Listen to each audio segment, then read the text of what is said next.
Inconsistency. That's the word of the day. What's going on, YouTube? This is SG1 Sports, and you're watching our college football channel. It's time for my reaction to the very first college football playoff rankings. They just came out. I've kind of looked over them for a little bit. I'll go a lot more in depth and really try to study this, but so far what I've looked at is just a bunch of inconsistency. And normally you see these first rankings and you can tell, okay, this committee, they're going to value resume more. This committee is going to really penalize a team for a bad loss. This committee is going to just go by how well you played. No, it's just there is absolutely no consistency to these rankings. I could see, when I was trying to project what they would be, I could see, okay, well, if they really value this, and I could see them doing this and this and this, and none of that even happened. Like I don't understand at all. We'll go through it. So let's just start at the top. And again, I'll try to study this more and see if I can find some patterns here, but there is absolutely no consistency. We're going to start at the top. I'm sure you've already seen the rankings, but Tennessee, Ohio State, Georgia, Clemson, and Michigan.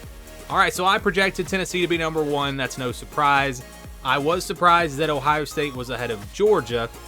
And what really is, we'll kick off the inconsistency theme here. If Ohio State is ahead of Georgia, then I would think that Michigan would have to be ahead of Clemson. I mean, it doesn't make any sense. If you're going to penalize Georgia for struggling in some games, then why would you not penalize Clemson for all their close wins?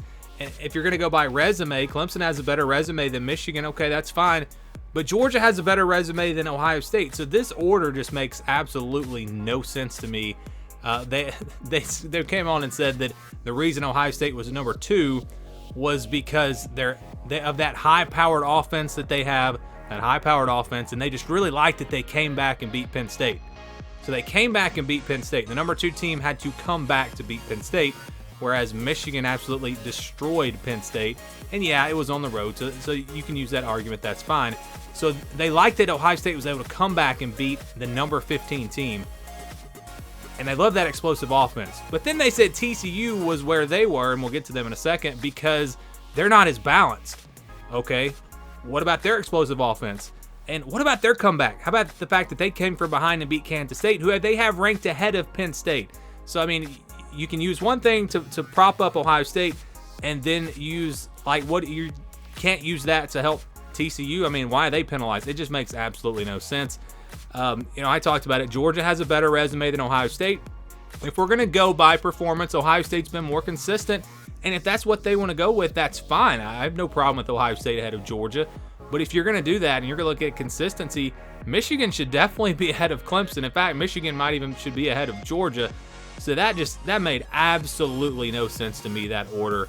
Again, if Ohio State's at 2, then Michigan has to be ahead of Clemson. If we're going to go by performance and struggling and all that, if we're going by resume, Georgia should be ahead of Ohio State. So there's just no consistency there.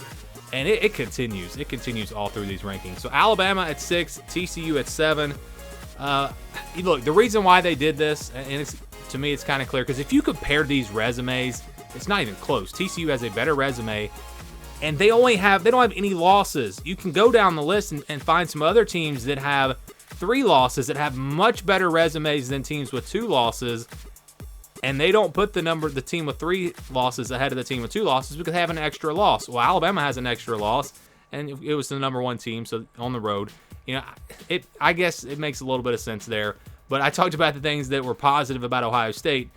What about TCU? They also have an explosive offense. They also had a great come-from-behind win against Kansas State.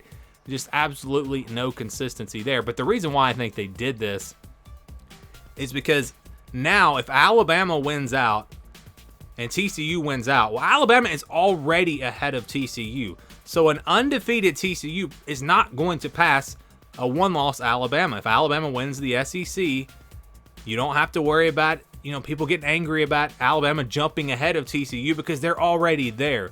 And I think that's why they did this. I really do. Oregon at 8, that's where I had them. I had LSU at 10. You look at them as a 2-loss team. They clearly, with the resume, should be the top 2-loss team. They were right where I had them. But here's another one that makes absolutely no sense. That's USC at number 9. Why is USC number 9? Could someone explain this one to me? I had USC at number 12, but you look at, let's just compare UCLA and USC. UCLA has a win over Utah. USC lost to Utah. UCLA has a win over Washington, a 2-loss team. USC has a win over Oregon State, a 2-loss team, but that's it.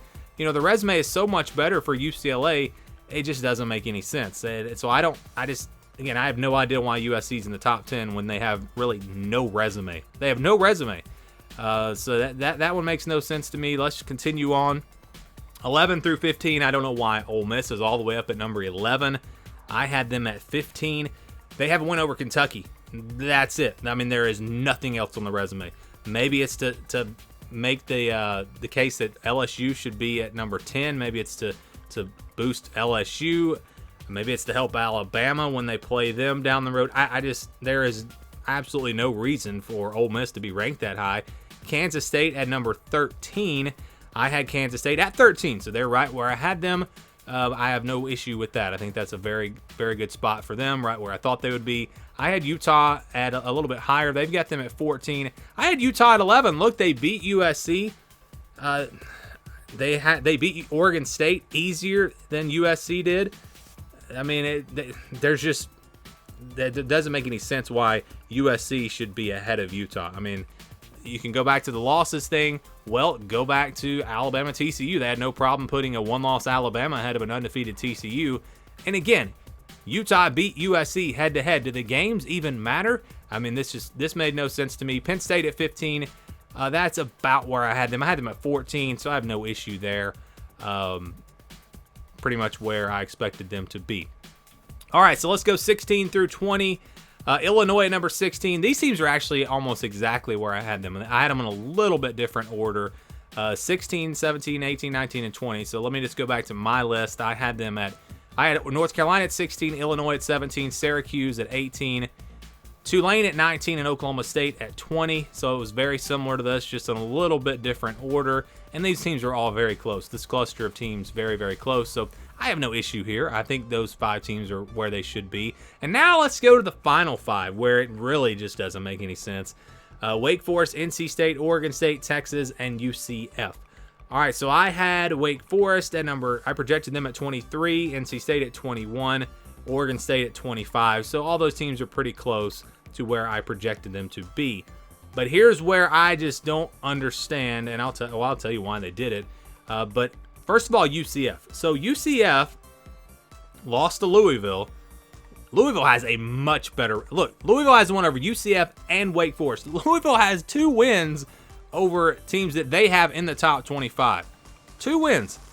How many wins does UCF have over teams in the top 25? 0. And they lost to Louisville. So Louisville absolutely should be ahead of UCF. That makes absolutely no sense. I mean, there is just no way you can put UCF ahead of Louisville. I don't think you can put Wake Forest ahead of Louisville after they just smashed them last week. Again, Louisville has a very good resume for a 3-loss team. So does Florida State. Florida State has the win over Louisville, and then they have the win over LSU. So I don't understand at all why UCF is ranked. They got blown out against East Carolina. They have the win over Cincinnati. I mean, that's it. Cincinnati's not even considered a top 25 team.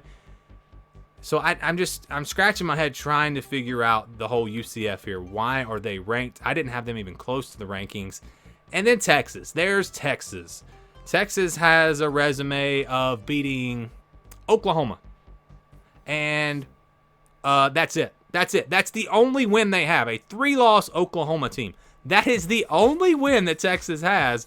So why is Texas in the top 25? Well, it helps boost that Alabama resume, and that's exactly why. That is the only reason why Texas is in the top 25, unless they're just saying, look, they played Alabama really close. They played them really close. I mean, I have no words for Texas being in these rankings. They lost to Texas Tech, a team that has 4 losses right now. Again, I lost to Alabama and Oklahoma State. So, I mean, there's absolutely no reason for Texas to be ranked, and there's absolutely no reason for UCF to be ranked.